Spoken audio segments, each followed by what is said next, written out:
guys. Hello. Welcome back again. Hello, beautiful people. It's me, your girl, Fosti Oni, and you're welcome back to my live stream, Fosti Oni Media. Guys, we're moving all the way to talk about this ongoing case that is making America shiver right now. So America has been divided because of this ongoing case, or we like call it an ongoing case because a sentence has already been reached anyway. So um, Carmelo, Anthony, and Austin Metcalf.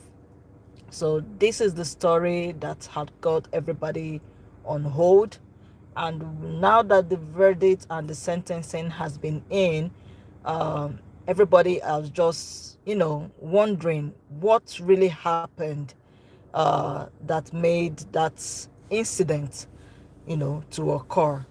And in my own opinion, and I'm talking as an African that is looking in, so I'm an outsider.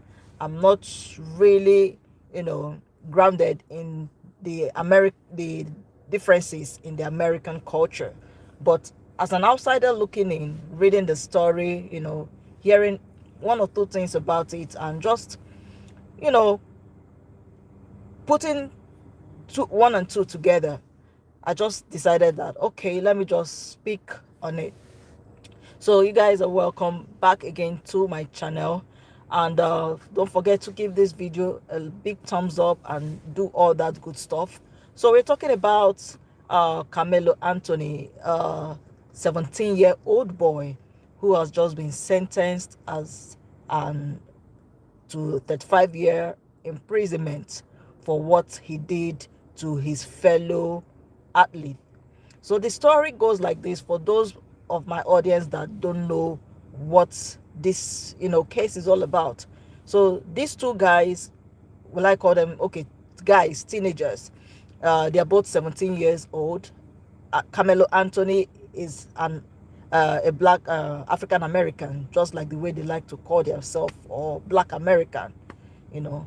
So he's a black American teenager that is an athlete, and Austin Metcalf is also 17 years old, or also an athlete as at that time of the incident. So the story goes that both guys had a confrontation because Carmelo Anthony, that's his name, I got it right. Carmelo Anthony came into, hi Vidal, hi, welcome to my channel. So Carmelo Anthony, came into the canopy, we like call it canopy or the tent. Okay, they call it tent over there, guys. Don't really judge me that much. I'm a Nigerian and African, so I don't really know the terminologies that are used by Americans, but I just saw the story and it caught my attention. So he came into the other opponent's um, tent, and they were telling him to leave the place. So those other team were telling him to leave because he was not part of the team. He was part of the opposing team. I'm talking of Carmelo Anthony now, the black American kid. So he was part of the opposing team. Thank you, Leo. You're welcome. Welcome back again. Welcome to my channel. So the other team, that is the Austin Metcalf team, told him to leave their tent, that this tent was not meant for him, but he refused and he stood his ground. And from there, an altercation happened. Austin Metcalf is a white American. So, the long standing tension concerning race and all that, because that's the only thing that made sense to me when I thought about it deeply. Because if not for race, I don't think that situation would have escalated that much. So here is Anthony,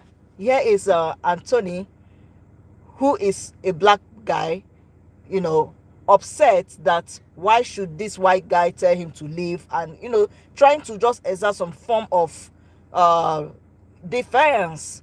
He stayed, and when this argument started and it escalated to the point that Anthony took a knife and stabbed Austin. through his heart. That was how Austin lost his life. So in that moment, it didn't make sense to me at all. Guys, I must be honest. It didn't make sense to me. 17-year-olds. I wonder how I was at 17 years old. We were just young kids. Hi, what are you doing? I'm just talking, gisting with my fans and followers. So at that moment, that whole situation didn't make sense to me, because why so much rage? Why so much rage? Why so much anxiety? Why so much social disdain? You understand? It didn't make sense to me, because at 17 years old, kids should not be moving around with weapons. They shouldn't. You had an altercation with your fellow teenager. Even if it comes to blows, it just, normal fist fights, rough housing between boys. But not to just take a weapon and use it on him. That was the aspect I didn't even understand, because it didn't make any sense to me. So now a lot of people were clamoring, and they turned it into a racial thing. You understand? White guy, you know, uh, um, fatally injures and kills, you know, a, a, a, a white boy. And people that had another agenda took it to be another thing. And they started clamoring for the head of Carmelo Anthony. So the verdict and the sentencing has been in. And at 17 years, he has been charged and sentenced to 35 years in prison, with the option of parole at least after serving half of his term. Lives just lost, hopes just lost, dreams. This is an athlete, and I believe in over there in their culture, they play all these sporting games so that they can be able to get options into the best universities or into the national league and all that. All those opportunities now lost. The mother in court, she was, when the defense team called her to testify, she was crying and begging the court, because that's the only option for her. She was begging that the court should, have mercy on Anthony, that Anthony was her first child, and he was her first child, and she loves him. But come on, I understand that's what a mother is supposed to do. But look at the other family that is grieving now, because Austin Metcalf was a twin. So his family is grieving the loss for over a senseless fight. Because I think this thing was a thing of ego. I won't stand down for you. I'm going to stand my ground. And all of a sudden, he brought out a weapon and started fighting. So even the self-defense, the self-defense aspect his lawyers wanted to use to overrule his case, it didn't work, because it's no longer self-defense. It's no longer self-defense. According to eyewitnesses, he was told to leave that place. If he had left the place quietly, if ego had not come into the mix, this wouldn't have escalated. Because from all I've read about this story, from all I've researched about this case, they didn't even know themselves in the first place. It's not as if they attended the same school. No. So they were just meeting in that place, as the first time of meeting. So I just wanted to know the kind of home front that Anthony, was raised under, for him to have that so much rage, so much resentment, that he just the way he acted looked as if there was like pent up anger over this particular race, and he decided that no, he's going to stand his ground, and whatever comes out of it comes out of it. And he decided to go through that route, throwing his life away at 17 years old. By the time he will even be eligible for parole, he would have been in his late 30s. He would have been in his late 30s. So it got me thinking about this racism of a thing. I wonder, how is it ever going to end in America? Is it ever going to end? The black man feels so much rage, the black American man now, he feels so much rage um, about, the history that have happened in the country. That's why some of them are talking about reparations and all that. But at what point are things going to be looked at? You know, on the other hand, I understand the black man, because if Carmelo Anthony had been a white boy, I don't think that 35 years would have been 35 years. I don't think so. So the blacks are saying that more stringent and steeper and even harsher judgments are meted out on them. That's why most of them are annoyed at this Anthony's case, because cases like this have been happening for a while. This is not a unique case. It's not something that is the first time, or something like that. Cases like this have been happening. Remember the George Floyd case? So I understand to some extent the way the black American would be feeling in that culture. Although I don't have that lived experience, but as an outsider looking in, looking at things logically, I understand his own point of view.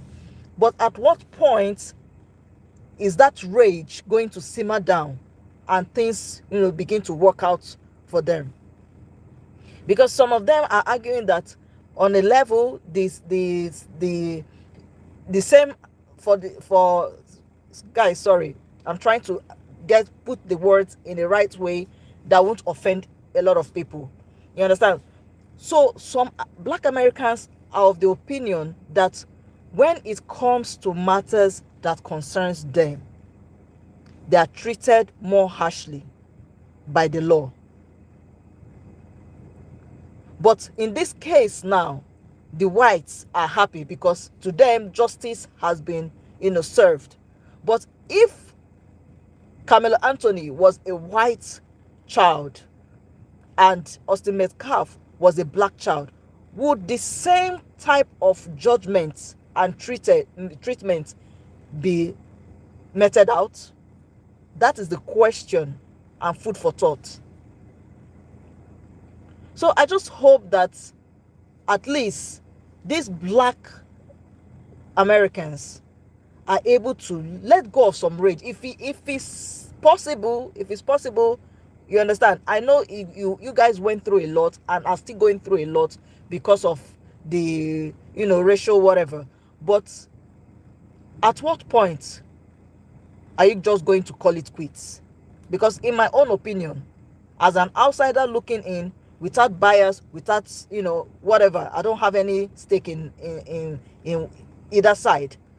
But if Anthony had left as he had been told to leave, according to some comments, he was told to leave about 15 times. I don't know whether they exaggerated it, but that was what I saw.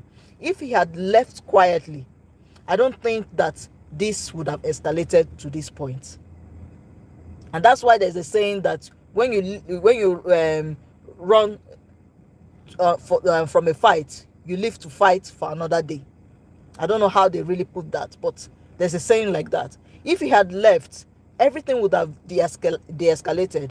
But instead, he decided to stand his ground, and it got into an argument and got into a fight, and he did what he did. And at the result, his life, his future has been taken away from him.